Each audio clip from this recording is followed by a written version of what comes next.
Dámy a páni, prosím vás, potlesk pre Zdenka Hošeka, ktorý práve teraz prichádza. Ďakujem. Ďakujem. Prajem všetkým pekný deň a ďakujem DHL a MČM, že ma pozvali na túto konferenciu skúsiť pozdieľať moje skúsenosti z toho, ako sa buduje firma, ako sa buduje veľký e-shop a verím, že budem niečím užitočný pre vás. Ja mám jednu také presvedčenie, že neexistuje žiadne pravidlo, ako vybudovať nejakú úspešnú firmu.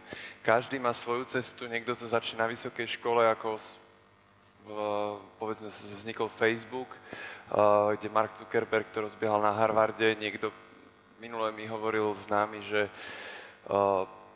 taký poradca predával firmu, jednu takú českú medicínsku firmu, za 20 miliónov eur ju predal a ten pán ju rozbiehal, keď mal 58 rokov a teraz, keď ju predával, mal 75 a povedal, že už je možno čas cestovať po svete. Takže to je taký príklad toho, že fakt neexistujú žiadne pravidlá a pre mňa, pre ten biznis, ja som si pomohol takýmto výrokom Winstona Churchilla, ktorý mi príde strašne fajn a výstižný, že o čom je ten biznis. Že úspech nie je konečný, zlyhanie nie je fatálne.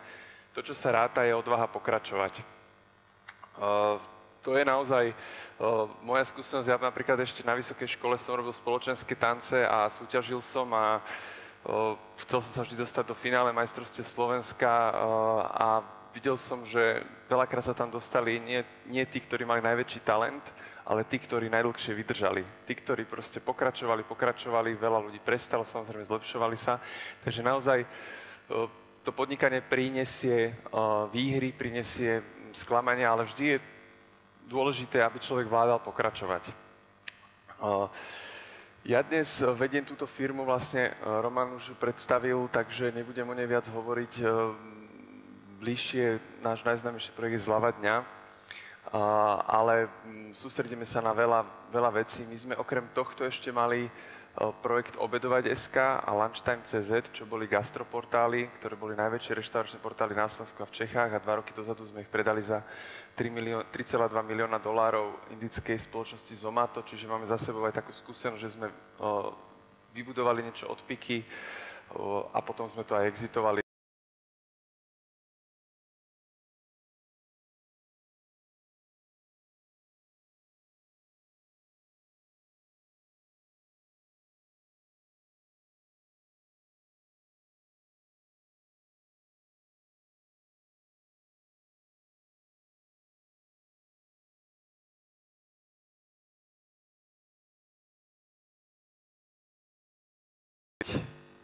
Ale vedia, že je to niečo, čo by radi niekedy v živote urobili.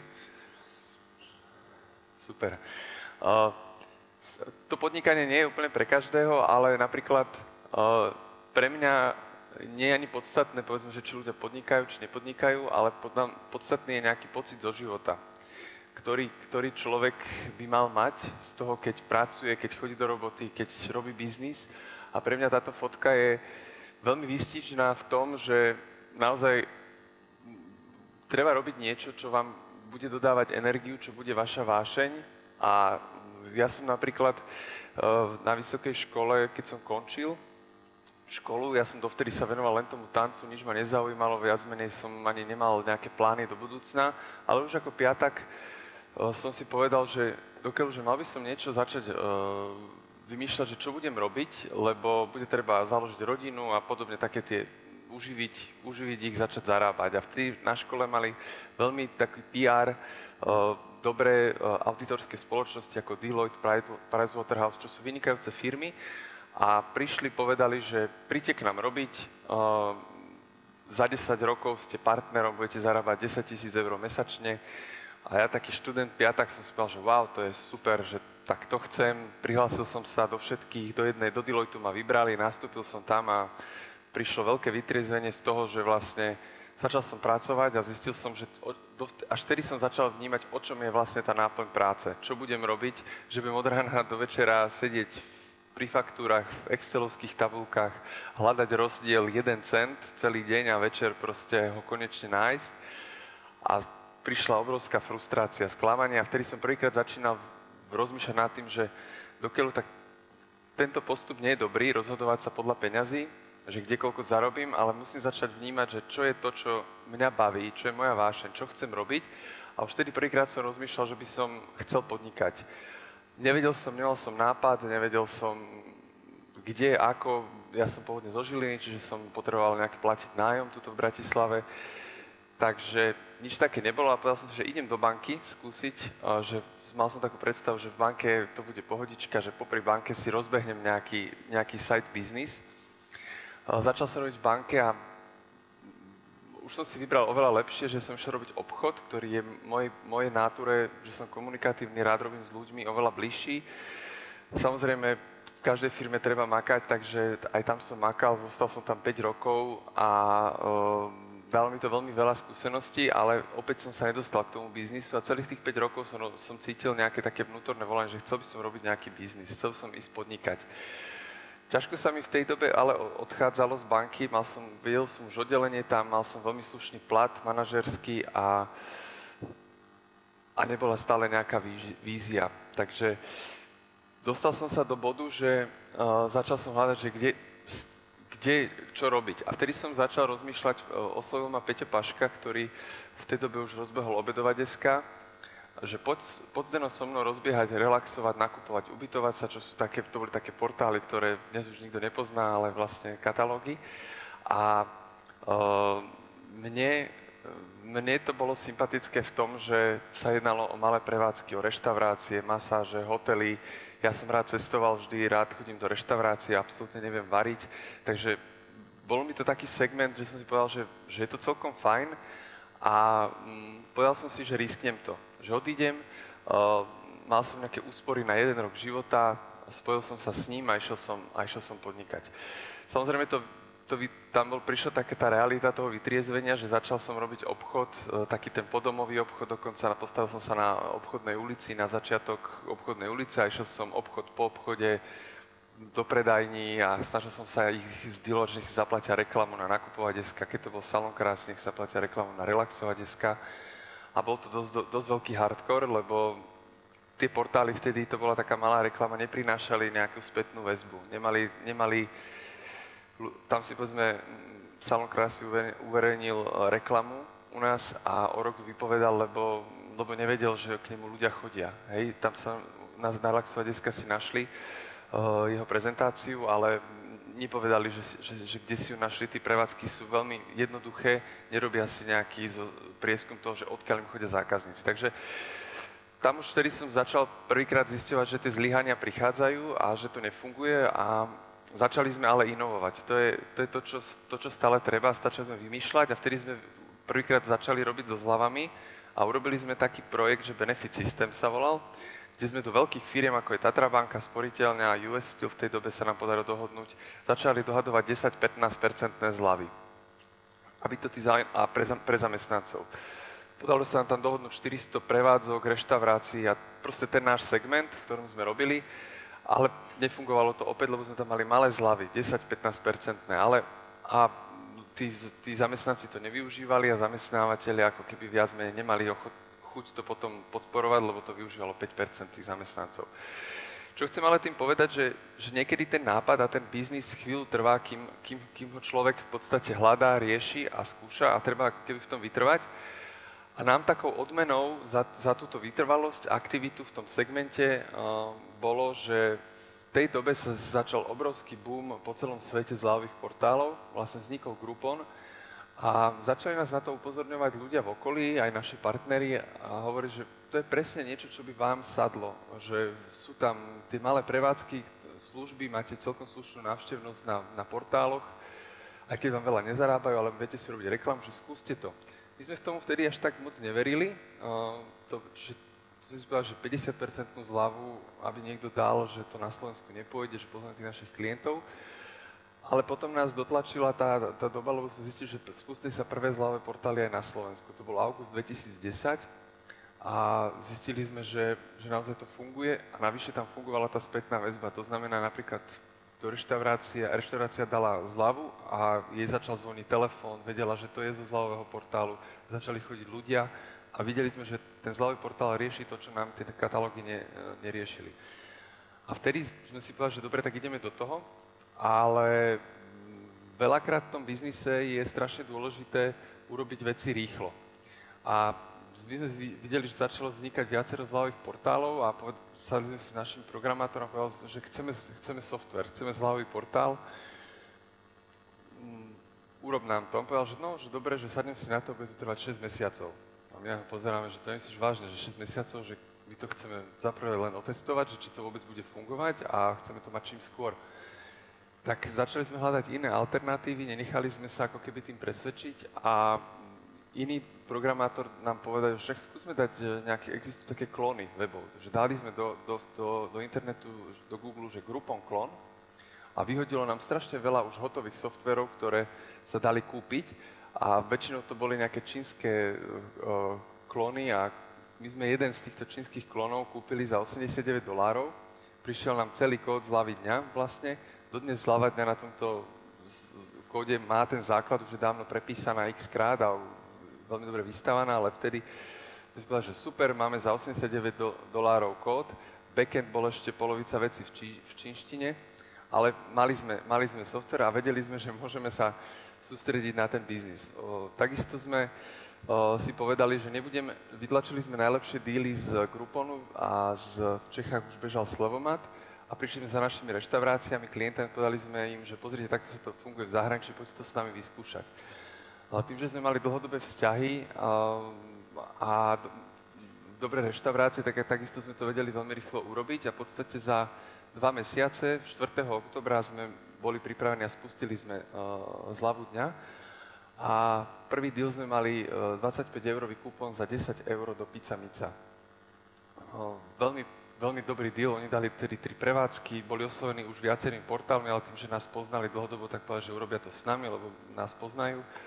A my sme za 2 dní vypredali hneď všetky 3 prevádzky, nejakých 750 kupónov sme predali a urobili sme obrat na tom 7,5 tisíc eur a vlastne zľava dňa má 20% províziu, čiže zhruba 1400 eur bol výnos za 2 dní. A vtedy sme nejak tak sedeli a začali sme vnímať, že fíha, že to funguje, je to výborné a že trafili sme konečne, že ten biznis. Čiže vidíte, že chvíľku nám trvalo, kým sme našli, ale vytrvali sme a veľmi dôležitý bol taký lean prístup. My sme vtedy ešte nepoznali ten pojem, čo je to lean prístup, lean startup. To znamená, že robí sa z také veľmi malé kolečka od toho, že mám nejaký nápad, čím skôr ho dám k zákazníkovi, poučím sa na tom a vylepším to. Čiže my sme veľmi rýchlo takto fungovali a je to jedno. Veľakrát v biznise sa robí chyba, že niečo sa strašne dlho vyvíja, plánuje, chystá a potom sa to uvedie na trh a zistí sa, že ten produkt je úplne mimo. Takže pre mňa je oveľa lepšia forma ísť takouto formou. Takže mali sme ten biznis a teraz nás čakalo dosť také hektické obdobie, pretože bolo to o tom, že zvládnuť rast. Naša skúsenosť bola, že ja si myslím, že čo je dôležité pre každý biznis, oveľa dôležitejšie ako dobrý marketing, ako čokoľvek iné, je mať naozaj produkt. Mať naozaj niečo, čo je zaujímavé, čo je jedinečné, čo sa bude predávať. A my sme sa vlastne na zľave dňa absolútne sústredili na tie díly, na ten produkt, aby sme mali najlepšie ponuky zo všetkých.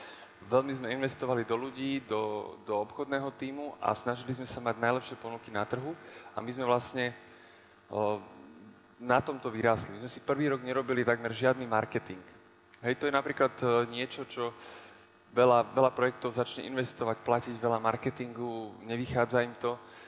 Je strašne dôležitý taký, sa to volá, že virálny koeficient biznisu a produktu a je dobré, keď povedzme ten produkt, ktorý trafíte, má veľmi dobrý virálny koeficient. Ja možno z toho takého e-shopového prostredia poviem jeden príklad.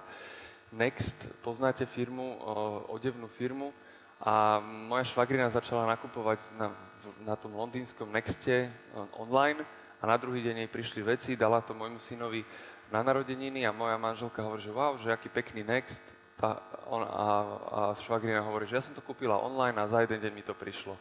Super, moja manželka začala nakupovať tiež a minule ani neviem, ako moja mama začala nakupovať na Nexte a takto sa to šíri. Čiže naozaj, keď máte veľmi dobrý produkt, tak tá viralita jeho by mala fungovať a preto, čo ja odporúčam, je naozaj sústrediť sa, byť v niečom dobrý, byť v niečom jedinečný, mať niečo, čo zaujíma zákazníka a potom začať robiť marketing, pretože potom tým marketingom tú viralitu podporíte. Čiže keď nakúpite 5-10 zákazníkov, tí budú ďalej šíriť vlastne ako keby to meno toho e-shopu. Takže pre nás ten rast bol o tom, aby sme ho zvládli, bolo maximálne sa sústrediť na to, aby sme mali vynikajúci produkt, preto sme otvárali pobočky vlastne po celom Slovensku, urobili sme vlastne 10 miest, sme otvorili všetky krajské mesta plus Poprad a Prievidzu, aby sme tam mali lokálne díly a tým Zľavadňa veľmi dobre rástla.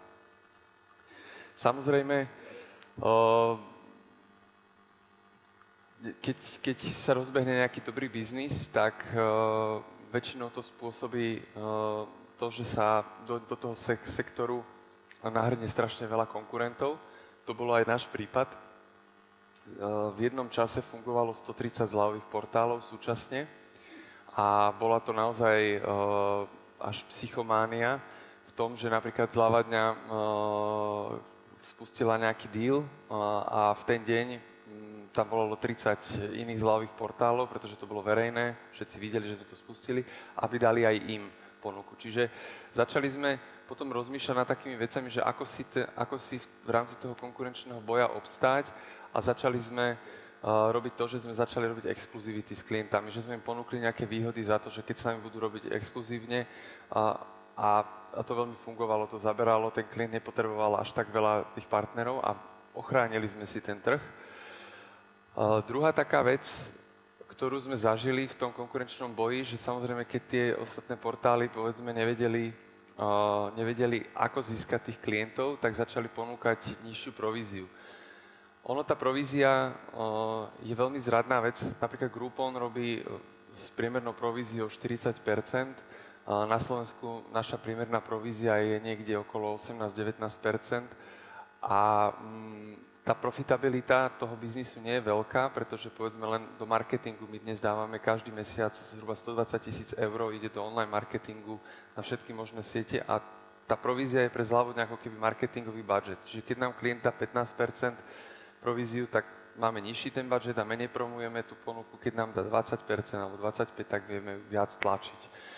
No a tie malé portály začali znižovať 15, 14, 13% ponúkali a my sme začali, potom to už je dosť taký rozdiel, že aj ten klient si povie, že však jasné, vyskúšam to kľudne s tým iným portálom a začali sme prichádzať o veľmi veľa klientov. Tak sme si povedali, že toto je niečo, čo nechceme, lebo to je ten core, že bez tých klientov my vlastne skončíme. Tak sme na to zareagovali tak, že tiež sme zišli s províziou a vedeli sme, že pôjdeme dole dovtedy, my už sme vtedy robili ďaleko najväčšie obraty, že keď niekto prežije, tak to bude Zľavadňa, pretože na tých obratoch, ktoré my sme mali, sme vedeli stále si pokryť fixy a viac menej sa stalo, že počas nejakého roka, dvoch, ten konkurenčný boj sa, povedzme, priemerná marža znížila niekde na úroveň 15% a naozaj ako keby vymreli väčšina zľahových portálov, dokonca aj veľké, niektoré skrachovali, ale vyčistil sa ten trh. A my sme vlastne následne na to zareagovali, že sme trošku skorigovali tú maržu na nejakú úroveň okolo 19% priemere, aby sme mohli investovať do rozvoja, do reklamy a do budovania toho biznisu. Takže ako sa stať lídrom na trhu je ťažké. Samozrejme, čelili sme aj silnej konkurencii zo zahraničia, prišiel z Čiech veľmi silný portál, ktorý začal veľmi veľa investovať agresívne, ale pre nás tá konkurencia bola vo veľa veciach inšpiratívna a napríklad aj vďaka ním sme začali veľmi dobre robiť online marketing, ktorý dnes už v podstate je dosť taký kľúčová vec a povedzme Zľavadňa, keď bola vo fáze, že prvý rok si nerobila žiadnu reklamu, len sa šírila virálne, druhý rok až 5. rok sme robili výkonnostný marketing a dnes sme vo fáze, že začíname budovať brand, pretože už vlastne je na to priestor, a chceme, aby tí ľudia nemuseli sme ich všetkých nakupovať v podstate z rôznych online zdrojov, ale aby si vytvárali vzťah k značke. Že postupne ide z takého low segmentu a dnes máme napríklad víziu pre zľavu dňa, ju posunúť do zážitkov, do toho, že vlastne sa tam vyprofilovali hlavne zážitkové veci, služby a podobne. My máme takú jednu skúsenosť, že tá konkurencia je niekedy aj zradná, že strašne dôležité si vnímať nejaký svoj pocit, ísť podľa seba. A veľmi veľa portálov napríklad robilo to, že míňali aj peniaze svojich klientov. Tým, že v našom biznise my vyberieme peniaze dopredu a potom si z nich necháme províziu a niekedy, keď skončí akcia, tak posielame peniaze klientovi, tak veľa portálov míňalo peniaze aj svojich klientov, lebo si myslel, že však zarobíme to o rok, o dva.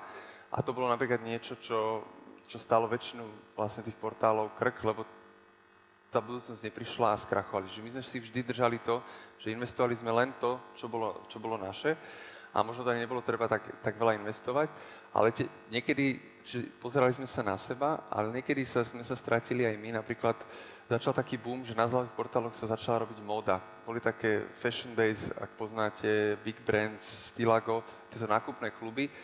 A v Čechách Slevomat to priniesol do svojho biznisu a začal robiť aj on módu, že priamo nakupovať tovar a predávať. Tak my sme povedali, že musíme to robiť aj my, vôbec sme nemuseli, ale proste ten konkurenčný tlak v podstate bol taký, že povedali, že musíme to robiť aj my. Najali sme ľudí a začali sme nakupovať tovar, veci a bola to pre nás jedna obrovská katastrofa, pretože sme sa pustili do niečoho, na čo sme nemali skill. Vôbec sme to nevedeli, tak ako dovteraz sme boli vždy v tom segmente tých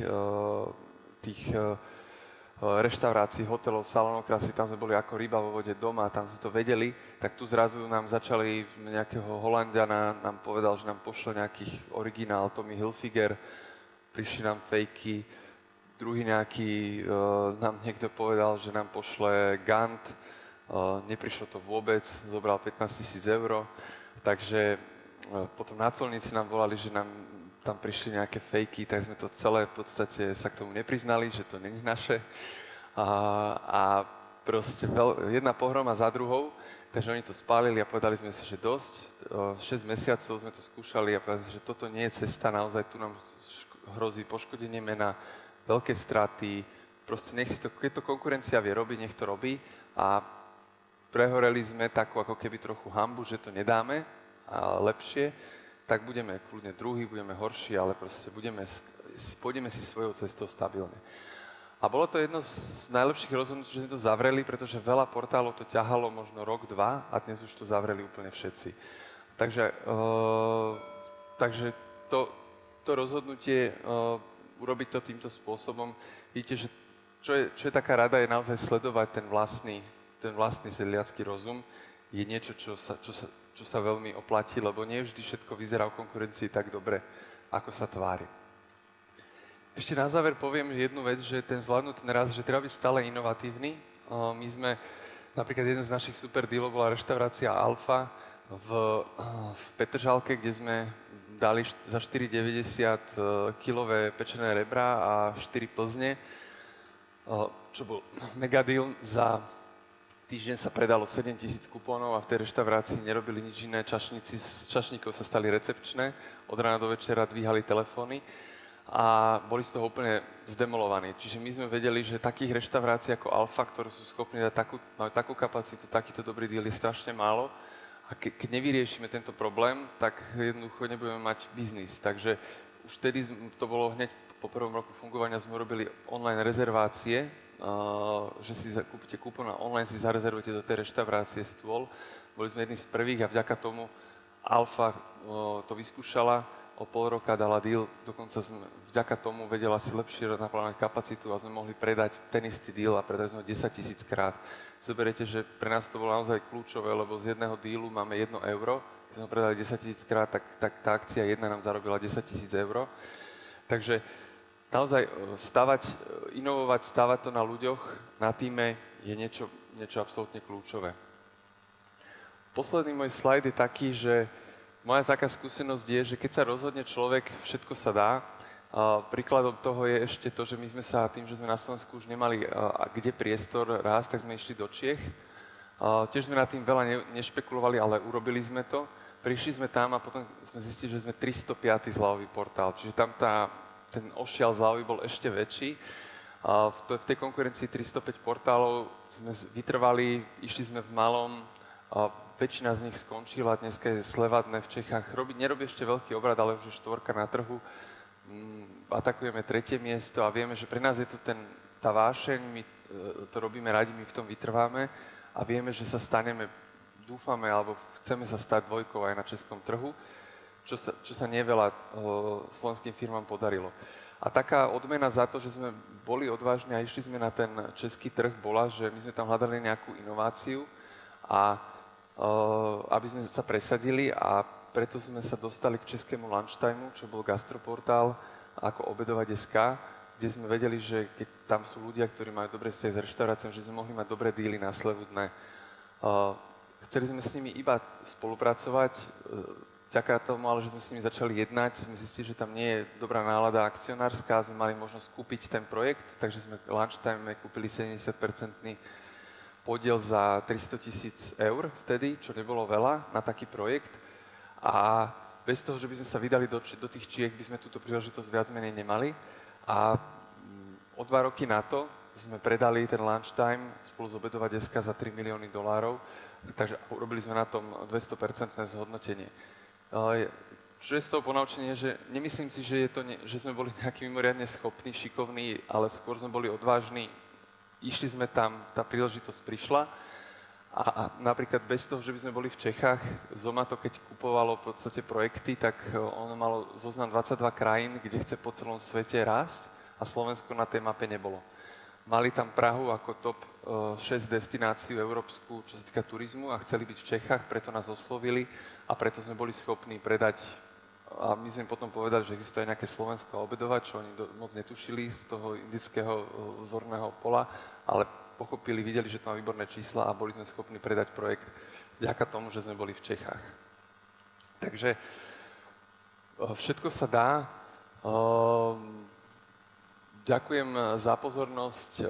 Ja na záver len poviem takú moju víziu teraz pre našu firmu, že vidím, že nám sa podarilo už 2-krát vybudovať československé úspešné projekty, obedovať lunchtime, zľava dňa, sleva dne, ktoré narazili na nejaký limit trhu.